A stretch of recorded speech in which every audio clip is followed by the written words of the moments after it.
Oh, no. Alright, hold on. Dude.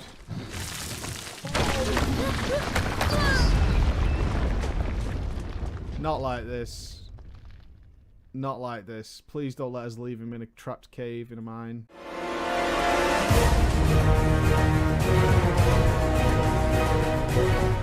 Guardians, mate. The last of. A game that everybody saw at E3 and went, oh, what's Shadow that? of the Colossus. Yeah, Shadow of the Colossus, same people. Eco, which I think a lot of people also went, never heard of that game either. So I think this is a game where people look at it and go, well, that's probably not for me. Or what is this game about? Oh yeah, I get that. Yeah, absolutely. So we're going to dive in. Although we have to say, we put this off. It wasn't on the list, but people got in contact saying, They did, don't play directly. it. Yeah, saying the controls were super You're gonna jank. hate it. But we're going to find out for ourselves. So let's Last Guardian. Let's do it, mate. Select character. The Last Guardian, mate. Yeah, contrary to what I said in the video intro, we ended up finishing this one. It was fucking well good. It was really good, but I seriously doubt it's for everybody to play. This is not going to be a widespread broadside hit Right. to all the player base. You really have to be kind of into it, or it's not going to work out at all. But yeah, I was into it. I got it. I was like, yes, Cool. this is cool. There was a lot of controversy about this game as well, wasn't there? Yeah, there was. Like I said in the intro, it was like so many people contacted me like, don't play it, it's janky, it's Yeah. fucking up its own ass with its controls, it's blah, blah, blah, blah, blah. But once I got into it, it's got rules, which we'll get into the gameplay. It's got rules that if you follow, the game works fine. It works fine. But if you have to learn the rules. If you don't learn the rules, you're going to be fucked up. I'm alright with that. Yeah, so the story of the game is easily... I mean, this is a story game. Despite the fact there is no real story to be told, it's a story that you're creating yourself on the journey. Okay, And that's it's all, interesting. yeah, very much like Shadow of the Colossus is like, all the way through, you're doing these things, and you're still questioning yourself all the way through it Right, as to okay. why you're doing these things. So I'll give you the setup, but I'm not going to spoil it. Is you just wake up. You're a young child. You wake up. You have no name. You're suddenly covered in tattoos, and you wake up next to Trico. And Trico is obviously the big dog, bird, cat monster thing. And the guy actually, there is a narration, which is the voice of the boy, but as a man. Okay. The voice just calls it the Beast. And there's some history about these beasts, and now he's actually encountered one. There's like a legacy that these things are myths that might have existed. That's interesting because it's basically a flashback. Then I'm getting. Yeah, the you feel get of. this sort of initial idea that all through time they spoke about these creatures, but none have ever been seen, and then suddenly he just wakes up and he's next to one. Right. Okay. Yeah, and that's about it. And then you the very first thing you're doing is you form this thing taken straight basically out of the Bible. You know the story where he pulls the thorn out of the lion's paw and Yep. it doesn't bite him. It's very much the same thing because Trico is chained up. It's got a collar around his or her neck. And it's hurt, it's got spears wedged in it and all that kind of stuff. So you pull the spears out and you eventually release the collar. And then Trico takes an interest in you and starts to follow you around and stuff like that. That's and then, cool. Yeah, and then you form this bond. And over the course of the game, you end up going as far as literally both of you risking your lives to save the other. And you just can't help it. You're just like, you feel this fucking bond for this Yeah, creature. that's And good. And what makes it so much better, Andy, and I can't even believe how good they've done this with the animations, is it's all via observation. You have to look at how Trico's behaving. You have to look at... They do kind of put it in your face with its eye color. So when it's angry, it's red. When it's cautious, it's yellow. But it's done in the animations as well. Oh, So you'll be okay. looking- Okay, so yeah. it's not just an obvious visualization. No, It's actual no. like the animal's body language, if you like. 100%. 100%. The body language of Trico's tells you the story of what Trico's feeling at the time. So you wake up and you're in this sort of sky temple, very much like Zelda Twilight Princess. You're in the sky, and it's either a castle or a temple or whatever you want to call it. And you're obviously trying to get out. This isn't where you live. I mean, the very beginning of the game is the boy saying, well, I'm going back to my village. And then he's like, well, fuck, we're in the fucking clouds somewhere. Yeah. What do we do now? So you'd think it was a story of escape, but it's not. And again, this is done by Trico's body language. Trico isn't trying to escape. Trico wants to go up. Because you're in the clouds, escape would be down.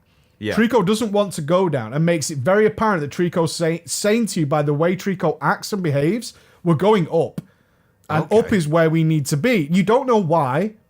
And you kind of, you'll obviously find out as you play the story that there is a reason that Trico wants to go up, but it's the way the game pushes you and tells you by just how Trico is behaving that Trico wants to go up. You don't know where you are anyway, and you end up working together in order to accomplish this goal that you don't really know, but you understand it. Yeah, that's an interesting twist that obviously, like you say, you should be going down if you're in some sort of sky castle. So the intrigue is there as to why Trico is leading you up. Yeah, why are we going up? Why are we doing that? But at the same time, you can't go down on your own. You know you can't do that. So you end up kind of going along with it, and then you kind of feel why we need to go up, and then it becomes important to you. But at the same time, you're still asking questions like, who is the boy? Okay. Why is the boy covered in tattoos? What does that mean? What is going on here? It's a super minimalist game, so every little piece of information they give you is important as to the context as to why you're there. So you don't know, is this place you are a prison for Trico? I mean, you'll literally, in the very first 10 minutes, you'll find what appears to be, and might not be, a torture chamber for Trico. And you'd like, is this a torture chamber for Trico? Is that what this is? But it never tells you. So you're kind of guessing that that's what's going on there. Okay. Or is Trico bad? And you don't know. Is this a prison for Trico because Trico is very dangerous? And you are now helping Trico achieve something that you don't know what that is. Trico's saying, I want to go up. And you're like, well, okay, we're going to go up. But then you're asking yourself, what if Trico's like a demon? A really dangerous demon. The game delivers it to you like there's some sort of mutual benefit to your friendship. There could be a motive behind it. We said this a few times, is the story or the direction and the journey of the game shows you that you need, Trico needs you as much as you need Trico. Right. So when Trico is jumping to save your life, is Trico doing that because without you it can't accomplish its evil ends? Or is it because it's doing something good and pure? Or is it doing something because it loves you? Or it wants you to live? Or what? And you're just like, I don't know. I'm trying to figure it out. And the game keeps giving you clues. And in such subtle ways. So it can be colors. Trico needs to be fed. But it's fed this sort of energy. And then you'll come up against enemies. There is combat in the game. And them enemies are used by the same color as the energy that Trico eats. So are they powered by Trico? Are they absorbing energy from Trico? You don't know. Oh, okay. There's so much. It's all in the little observations. It's observing body language and everything. But what I can tell you is a great journey and a great story to go on, despite the fact that you're doing it yourself. You're working out the story all for yourself. It's so fucking cool. It's so cool. So the gameplay then. Now, this is why we were spammed not to play this on stream, because I'm very mechanics focused, and the mechanics can be a problem in this game. They spent 7 years making this game, and it was even said that it was because they want Trico's AI to be as good as possible. This isn't Elizabeth from Infinite, who's invisible and nobody will bother fucking looking at her or shooting at her or anything. It is you and Trico throughout. And if Trico doesn't behave properly, that's going to fuck you up, because this is, in essence, a puzzle game. Yeah. It's a puzzle game. And the puzzles are obscure as fuck in some cases. The very first puzzle the game gives you takes you to a very elaborate room to pick up an item, and then tells you to use the item, but you do not use the item until 4 rooms previous is the actual place. And that is the first puzzle, and that's basically the game telling you, like, look, you're going to have to think a little bit about these puzzles. There's a lot of platform involving there, but the puzzles are not going to be, you picked up item, that must be used in this room. Which is a mindset I had going in. Or necessarily that the item is to be used in the same room that you found it. Absolutely not. No, you had to travel 4 rooms back. You could work out what the item did, but you couldn't find where to use it, and then you have to kind of piece everything together to get it done. So the big part of the game, obviously the gameplay, is you've got jumping, you've got fucking running around and all that kind of stuff. Grab things, move things. Think about Zelda type stuff, grabbing pots and boxes and all that kind of shit. But the big part of it is Trico's behavior and your interaction with Trico. Because it's a puzzle game, Trico essentially needs to turn into various parts of the scenery. So you can climb Trico, you can run around on Trico, you can get Trico to jump with you. You do have commands, so you can make Trico sit, you can make Trico stomp, you can make Trico jump up in the air, you can learn how to do all these things, but you have to play by the rules of the game.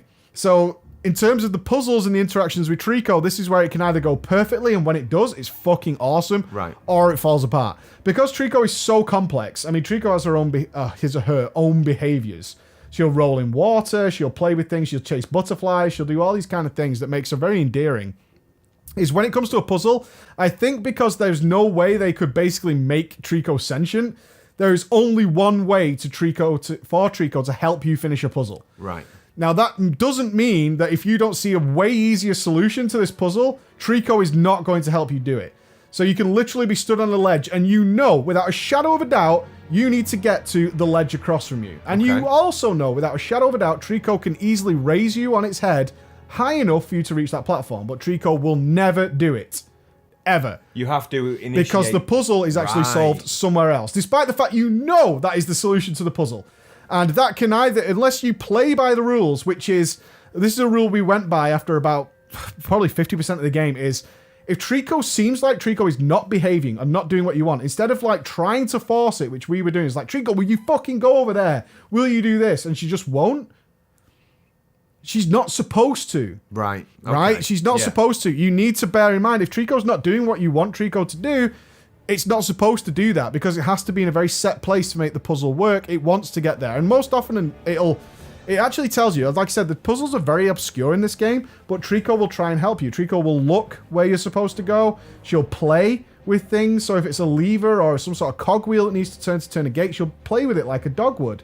She'll pat it and you know, play and tell you, you need to be doing something with this. Okay? They will point you in the right direction, which is something we clocked. Like I said, the first puzzle was 4 rooms away. Yeah. But Trico was looking in that direction and kept going back to that room. So whereas I was thinking game mechanics, they just give me this item, it must be used here. Trico's telling me, no, we need to go this way. I'm trying, because Trico knows where Trico wants to go. Like I said, Trico has an objective. You don't, as the player. Trico wants to go up and knows how to get there. So Trico will point you in the direction you want to go. So that's something I think people who might hear obscure puzzles and be like, oh, this is going to be frustrating.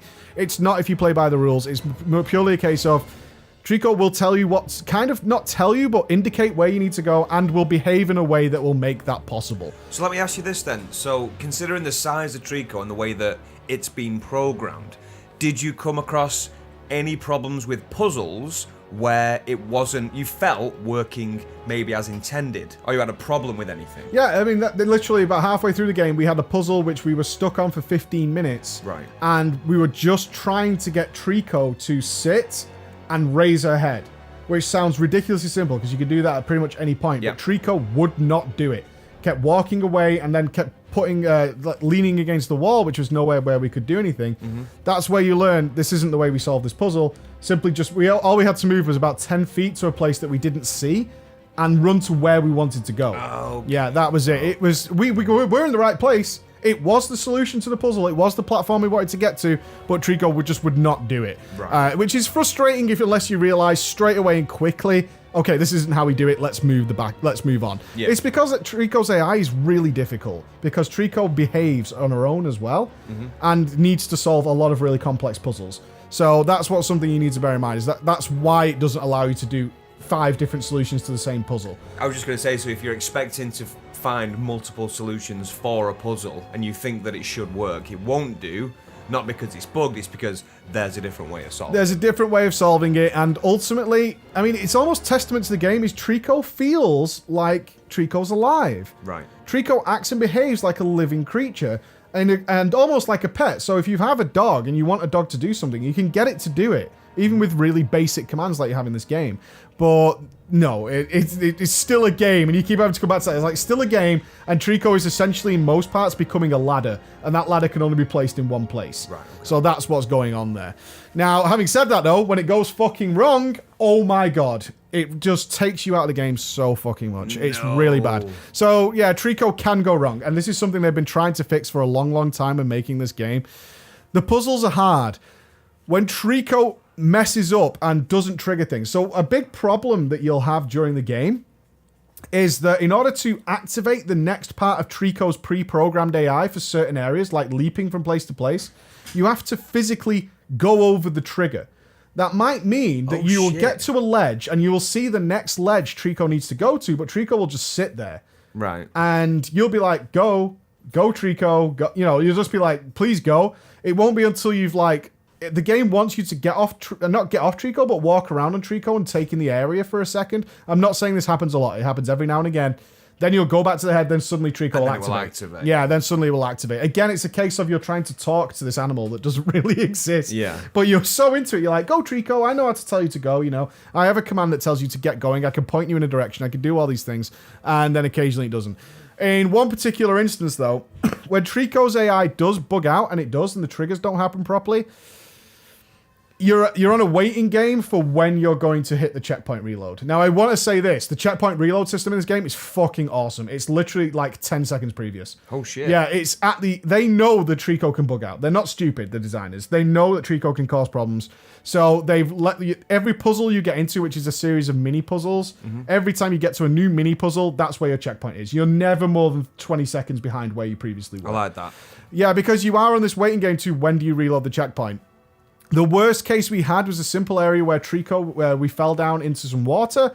All Trico had to do was drop its tail down in there so we could climb up it. 30 minutes we were there. We had to reload the game 3 times. All right. Look, his tail stuck in the floor. Have you seen this, Andy? Look at his tail. It's like stuck in the floor.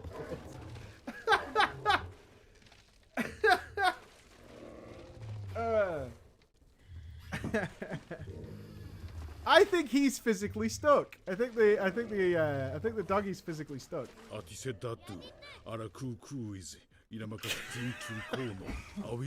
Oh! The tail's moved. Is it the back left victory? It thinks I have the tail. Doesn't it? The game thinks I have the tail. Trico's tail was physically stuck on the floorboard. I saw that when you were Trico's tail was it. physically stuck. So Trico was trying to do what Trico was supposed to do, but because she interacts properly with the world, she was stuck in the floorboards. She couldn't fit a tail through it. I saw the tail. The end of the tail was on one part of the hole. The length of the tail dipped through the hole. Yep. So obviously, like with the end of it stuck on the terrain, it wasn't going to go through. Which No, I and saw Trico that. was. I mean, imagine you always how- feel bad because Trico's really trying. Yeah. Just can't get a tail Yeah. through there at all. And it was 30 minutes. And what ended up happening, if I'll be honest, because the puzzle itself had no normal solution. Right. So it was just a water with a box, and we thought, okay, it's a floating box puzzle. We've seen them all before, and nothing was happening. And at certain points, the narrator was actually saying, "Congratulations on finishing the puzzle." Oh, so it thought you did it. Yeah, it assumed because Trico put the tail down, but couldn't fit through the floorboards, that we'd you'd actually already got the grabbed tail it. and gone out. Shit. So it just kept bugging out over and over and over again. But that section of the game, I imagine, will give a lot of people trouble. It will probably be patched. But that's an example of where you're like, this is just taking me out of this amazing journey so much. I mean, derailed it so goddamn much. But on the backside of that, though, this game is fucking beautiful. Absolutely beautiful. The atmosphere, and plus the soundtrack, it's almost like it's straight from Interstellar. It sounds Hans Zimmerish. It's really, really cool. Powerful. Oh, it's really powerful and really evocative of emotions and stuff like that. Absolutely adored the soundtrack as well. Awesome. So the pros is the story, despite you don't get told a story, it's really pulls at your heartstrings because you can't... Imagination, mate. It's all that. It just inspires you. We had a chat of people who were just throwing theory after theory. Is this a cult? Is it a prison? Is Trico's family up there? Is Trico a mother? Is Trico a father? Is Trico evil? Is Trico good? Are you good? Who's the boy? Just constantly trying to work it out because there were clues constantly throughout the game about certain things. Yeah. From a piece of color to the shape of certain symbols that are in there. All that kind of stuff is just fantastic. And you want to get to the end, which is why we wanted to finish this game. Is because we were like, we need to know what happens here because this is a great, great tale that's being told. When the AI is doing its thing, it's a cinematic masterpiece. It looks really good. It's cinematic masterpiece when the AI is doing its thing. When it's working perfectly and you're playing by the rules, you'll be doing things like leaping off high towers, grabbing onto the tail and swinging round to places. And it looks so fucking cool. The world is absolutely gorgeous. The frame rate on the PS4 is, of course, awful in a lot of that scenarios when big things are going on. Oh And no! It's actually, you can actually visually see the drops. Oh, in some majorly, areas. yeah. I mean, we played it on a Fuck. PS4 Pro, but you're talking probably 15 FPS when the mega things You are are going on. Actual in-game joking. gameplay is fine. Yeah. Yeah, Oh, normal gameplay is fine, but So you mean like in-game cinematics? when I'm things talking happen? about when the really colossal events happen. Not to use the pun there of Shadow of the Colossus, but Yeah. there are some colossal events that go on in that game, and the frame rate just drops. Only momentarily. You're talking a few seconds or something. You still know what's going on, but yeah, it just Yeah. can't hack it whatsoever. So the cons to this game then are when the AI fucks it up, it really fucks up the game flow. I mean, we had like massive conversations going on about it. We were working it out while systematically working through the puzzles. Then you'll just hit this 30-minute block where you can't get out of our room. and you just can't work out what's going on, and the game's, and Trico's not behaving and stuff like that. You're asking yourself, when should I reload the checkpoint? Should I check how this room is done? Because what I'm seeing just isn't happening, and it just takes you out of the flow so much. I hope they patch it and fix it. But that didn't happen often, though. It probably happened 3 hours in 7 hours of gameplay, but did it stand out? Yes. Ah, shit, right. Okay. They're that bad. When it goes wrong, trying to rectify it. When it goes wrong, it really goes wrong. And because the game works so well beyond that, that when it takes you out of it, because it's constantly puzzle after puzzle after puzzle after puzzle after puzzle. It's puzzle, puzzle, puzzle. And then you'll just hit this one and you'll be like, I want to smash. Yeah, we had lots of comments like, I would have smashed the pad by now because it's just not doing what you want it to do. And it's just super, super frustrating when it happens. On the other side of that, then, because of that stuff, and it is a massive puzzle game, there might be a lot of people who don't want to experience this because the story is told by observation. It's a game that is absolutely ruined by knowing the ending. Absolutely, like, crushing knowing the ending. So it's one of those where, did you watch a playthrough? You're probably not going to want to pick it up. But honestly, I think it's well worth the money if you've got the PS4 and you don't know what's going to happen. One thing I'm thinking about, because of the style of the game and the way the story's told, that to me doesn't sound like a lot of replayability, though. No. No. It's about the journey. It is about that journey, the story they're trying to tell. Not the destination, mate. No, not really. No, it's about forming that bond and trying to work out. I mean, you just have this element of mistrust, particularly if you've played Shadow of the Colossus and you know how that game ends. You know this company likes to do that. So you're always asking yourself that. You care when... it's like you get emotionally invested when Trico gets hurt. As Trico gets emotionally invested when you get hurt, which is the interesting thing, is you can see in this wonderful, gorgeous animation and the beautiful body language they've given Trico, that Trico is really upset. And the whimpers, they've used dog whimpers and stuff, and those sound effects. And when you're in combat, you're more bothered the fact that they're hurting Trico. Okay. Than trying to get you. It evokes emotion from you. Yeah, you can't help but feel it, which is often why when Trico won't behave, because it's still an AI, it's so frustrating because you're like, this shouldn't be happening for this. Which is, that's the con. That is the con. Why? Well, that It's was my a journey. shock face, mate. So how was it? It was a journey. It was a hell of a journey. The bond is real, man. The bond is very fucking real. Really? Yeah, you feel like it's alive. You really do. And then it games up. It does things that are game related. And you're like, oh, okay, yeah, it's not a real creature that's thinking and stuff. So there's that thing that just snaps you out of immersion. Yeah, it keeps bringing you out and stuff, but it is a hell of a journey. What I will say is we did finish it. We did finish the game. You can check the VOD as well on Twitch. It'll be linked below if you're not going to buy it. Is that the story is there, but it's one of those like almost Dark Souls-ish, but not really, where they give you bits and pieces of a story, but you've got to connect the dots and come up with what your own story of what's going on is. It's very reminiscent of Shadow of the Colossus. It's exactly exactly. the same It's very thing. much a painting that's got like bits of it filled in, and you've got to fill in the blanks. Yeah. So we had guys coming up with all kinds of different stories. I'll be honest, I didn't like that because there are elements of that game that just to connect those dots is a real stretch. It's a real stretch to like connect it out, but people enjoy. A lot of people. I mean, I know a lot of people cried at the end of this game. I know that. Really? Yeah, a lot of people cried at the end of the game. Shit. But for me, it's all about. The journey was fantastic. I didn't like the ending. I thought there was elements that they'd thrown in to try and make Need you more go, closure. "What's that?" But they don't explain what that is. They need more And you closure. kind of have to come up with yourself. Well, I agree with both sides. I think lots of people out there love game theories. They absolutely adore that stuff. Japan loves that stuff, where people sit down and they'll come up with these entire worlds based on the few elements the game actually provided that you have facts for. But for me, I was like, you kind of need to tell us why this bit, this bit, and this bit occurred. And they don't do that. So be prepared if you do play the game. It's really about the journey, and that journey is on its way. Except for when fucking Trico doesn't behave, in which case I have to smash the pad 12 times over. If you enjoyed that video, please check out the last one, which was Dead Rising 4. Was either that or was it the spiffing? I believe it was the spiffing. Oh, I forget about that game because it was so short, but what a good game. You should check that game out. It was awesome. Alright guys, see you again. Bye-bye.